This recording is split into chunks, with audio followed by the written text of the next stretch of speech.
Andhra Pradesh public service commission Jagan టైంలో తప్పులు చేశారు, దుర్మార్గాలు చేశారని చెప్పారు.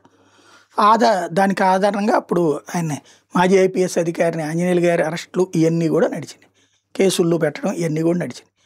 ఇంతకీ ఏపీపీఎస్సీకి సంబంధించిన ఆధారాలు ఏవైతే తప్పు జరిగినాయి అది ఇవ్వమంటే ఎందుకు ప్రభుత్వం ఇవ్వదు? పదే పదే మా దగ్గర లేవు, చెక్కులు పాత డూప్లికేట్లు ఉన్నాయి, ఈ మాత్రమే ఎందుకు చెప్తుంది? హైకోర్టు నిన్న నిలదీసింది ఏపీపీఎస్సీని. వార్తలు ఏం రాస్తున్నారు? ఏపీపీఎస్సీని నిలదీసిందని. మరి ప్రభుత్వం చేతిలోనే కదా ఉండేది. ఆ రోజున జగన్ది తప్పు అయితే ఈ రోజున చంద్రబాబు తప్పు కదా.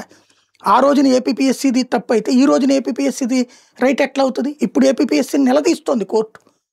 మరి నిలదీస్తుంటే దాని గురించి అసలు ఎవరు తప్పు చేస్తున్నారు? వైసీపీ వాళ్ళు తప్పు చేస్తే దాన్ని వీళ్ళు కాపాడుతున్నారా? తెలుగుదేశం వాళ్ళు. లేదంటే కనుక ఆధారాలు లేవంటే ఏ పాయింట్ మీద నీ దగ్గర ఆధారాలు లేకపోతే ఇంకెవరి దగ్గర ఉంటాయి?